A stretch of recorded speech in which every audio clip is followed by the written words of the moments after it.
Babar and His Children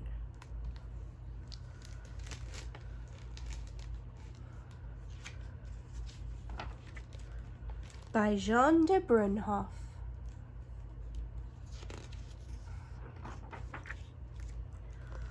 One morning, Babar said to Cornelius, "Old friend, you who have been my constant companion through good times and bad, listen now to my wonderful news.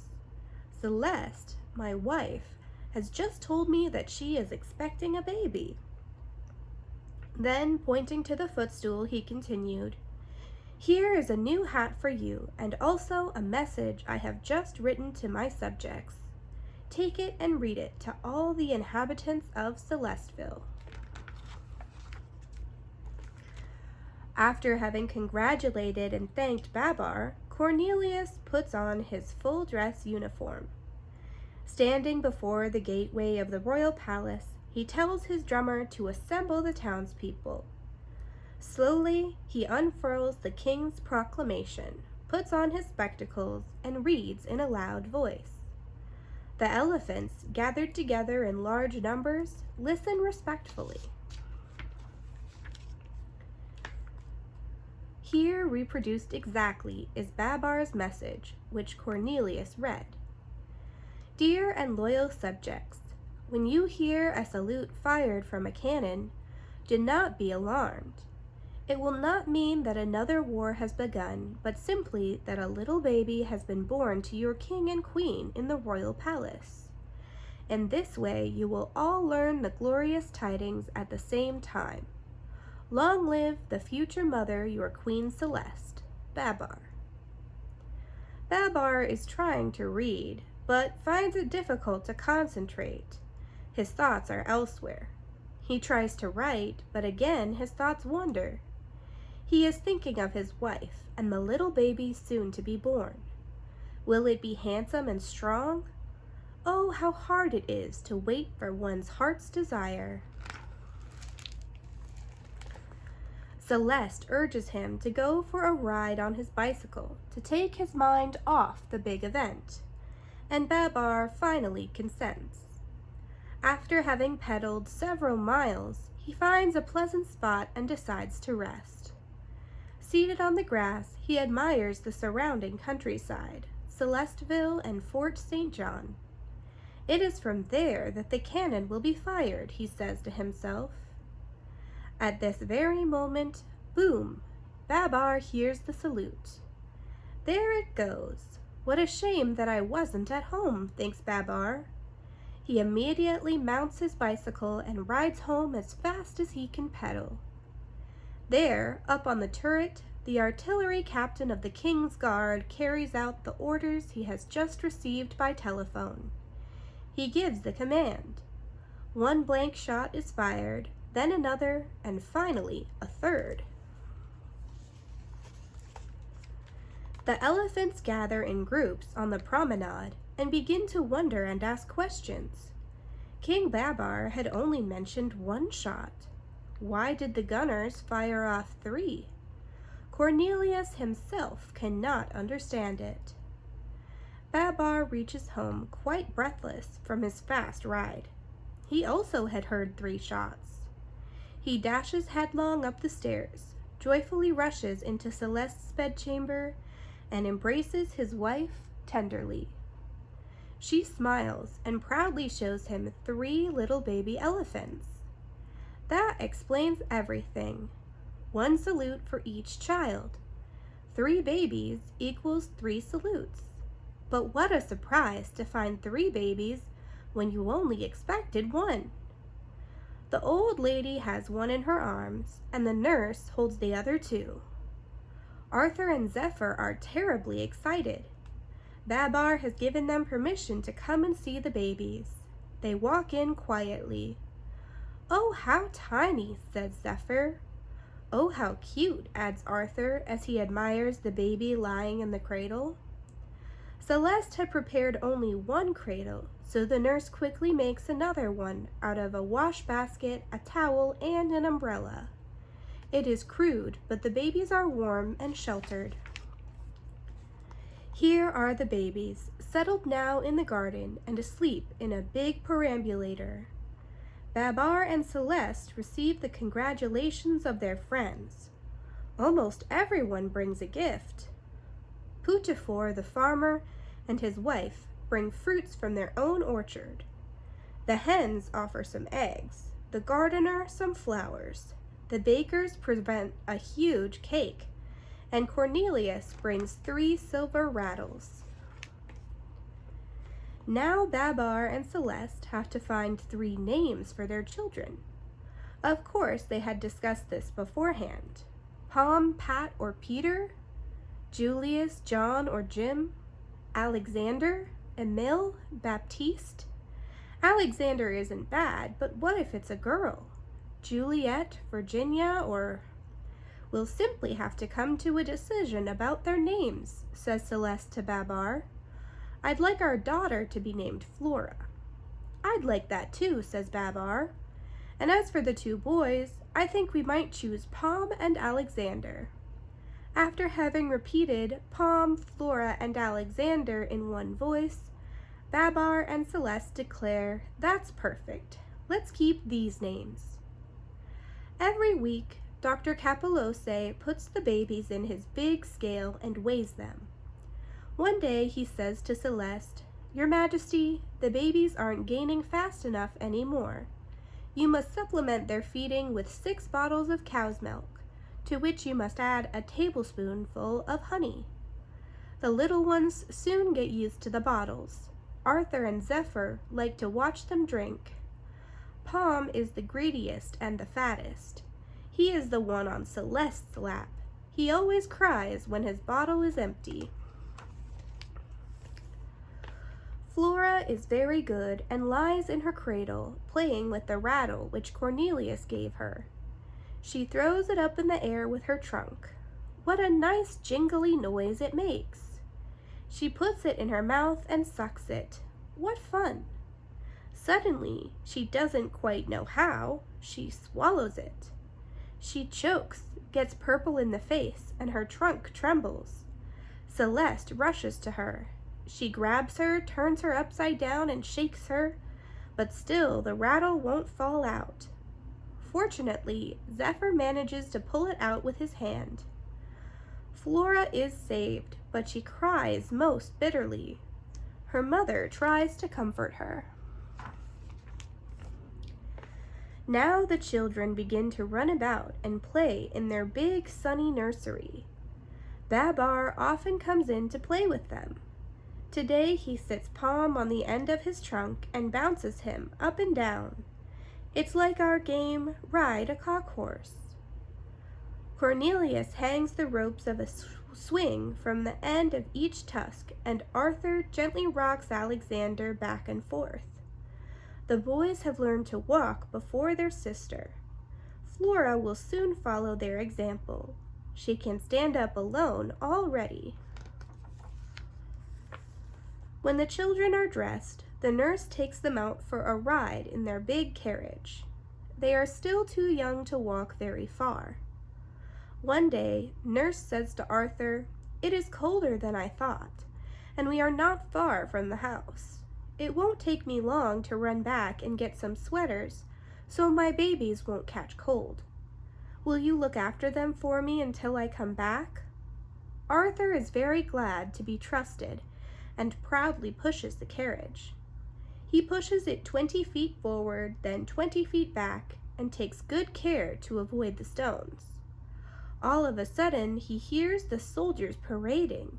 As he turns around to watch them, he lets go of the pram. The path is slightly downgrade at this point, and the carriage begins to roll off by itself. Pom, Flora, and Alexander think this is very funny and laugh, but Arthur is frightened and runs after them. The grade gets steeper and steeper.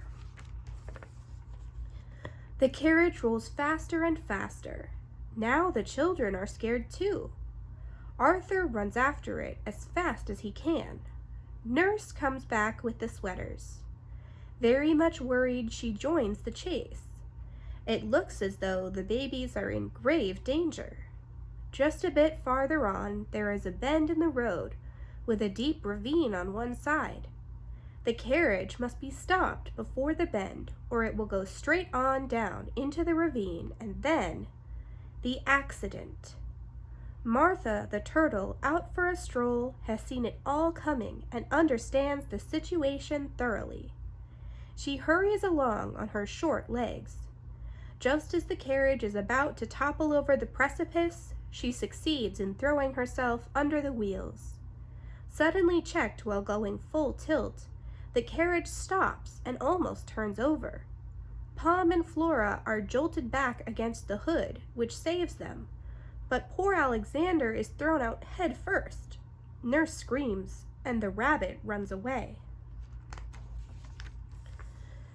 Mr. and Mrs. Squirrel have heard the nurse's scream. Then, a minute later, they hear the rustle of leaves and the noise of breaking branches to the left above them. They both look up and see the head of a baby elephant. He is yelling for his mother in a frightened lisp. "Mama, Alexander's falling. Mama, help Alexander." "Steady, little elephant. Don't let go. We're coming," cry the squirrels. "Just balance yourself and try to get your foot up on that big branch. We're right here. Don't be afraid. We'll help you." Their scheme succeeds. Mr. Squirrel gives further orders. "Hold fast to my tail and wiggle your big ears to keep your balance. Watch your step. Follow me. You can rest when you've reached our shelter." A few minutes later, safe and sound in the squirrel's hole, Alexander breathes a sigh of relief. How lucky he was to have fallen in the trees and to have found these obliging friends. He might have been badly hurt. Now he'd like to go and tell his mama not to worry. But how can he get down that tree trunk? It is absolutely smooth and very high. Just then, a big giraffe strolls by and sees his plight. He says, "Look here, little elephant. I'll put my head right close to the branch. Then you can sit down between my ears and hold on to my horns. I know your parents, and I'll take you back to them." Alexander, quite delighted, says goodbye to the squirrels and thanks them. He settles himself on the giraffe's head and off they go. Although the giraffe walks slowly, Alexander decides that he prefers his perambulator. Informed by the nurse, Babar and Celeste are already on their way to the scene of the accident. What joy to be reunited! Arthur is ever so pleased. A few months later, Babar decides it would be fun to go on a picnic. The weather is fine and the family is in high spirits. Cornelius feels the heat, but joins them enthusiastically. Later, tired and hungry, they all sit down to a delicious lunch. After the meal, Celeste tidies things up. Babar goes off to fish in a nearby stream. Cornelius lies down in the shade to have a nap. Alexander mischievously wriggles under Cornelius's derby hat and walks about with short steps. "That's a funny-looking tortoise," says Pom. While playing, they come to the edge of the river. Alexander has another bright idea. He puts the hat in the water. "Nice boat," says he as he steps in to try it. "It floats. Isn't that marvelous?" Just then the current catches the hat, and it drifts away from the bank. Alexander is enchanted with his boat ride, but Pom and Flora are a bit worried.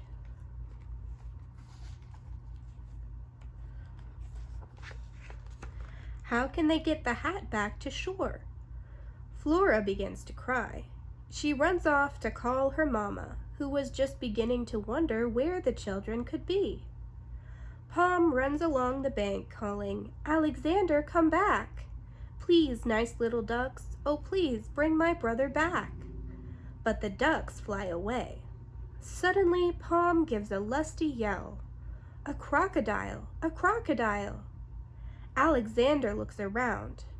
"Oh, Papa," he whimpers. Babar was peacefully fishing and thought the children were playing. As he hears this desperate cry for help, he understands that something serious must have happened. He stands up and trumpets angrily as he sees the horrible crocodile. 3 seconds in which to act, and no gun. The situation seems hopeless. Babar, without hesitating a moment, grabs the anchor and hurls it violently into the monster's jaws. Caught like a fish, the crocodile, in a wild fit of rage, flips his tail right out of the water. Tossed about by the swirling eddy, the hat capsizes, and Alexander is thrown into the river. Babar dives in after him and searches about with his trunk. Ah, he feels something. Hurrah, it's Alexander's ear. He makes quick work of bringing him up out of the water and reviving him. As for the crocodile, he thrashes madly about, but cannot rid himself of either the anchor or the boat. The birds gather around Babar and Alexander, who are of course dripping wet. "Would you be kind enough," asks Babar, "to go and reassure Queen Celeste? Ask her to hurry back to the house to lay out some dry clothes and prepare hot drinks for us. And you, dear little ducklings," he adds, "would you be kind enough to dive down and bring back my crown and Cornelius's hat? They are down at the bottom of the river." Alexander kisses his mama happily. She bathes him, gives him a good rub down, and puts him to bed under heavy blankets. Arthur, Zephyr, Palm, and Flora are still very excited. The big flamingo brings back the crown and the hat. "Oh, thank you very much," says Babar. "The hat is slightly damp and out of shape.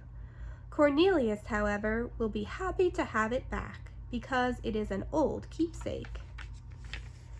Now everyone is asleep. Babar and Celeste will soon go to bed too. They are gradually calming down after all these exciting events. "Truly, it is not easy to bring up a family," sighs Babar, "but how nice the babies are. I wouldn't know how to get along without them any more."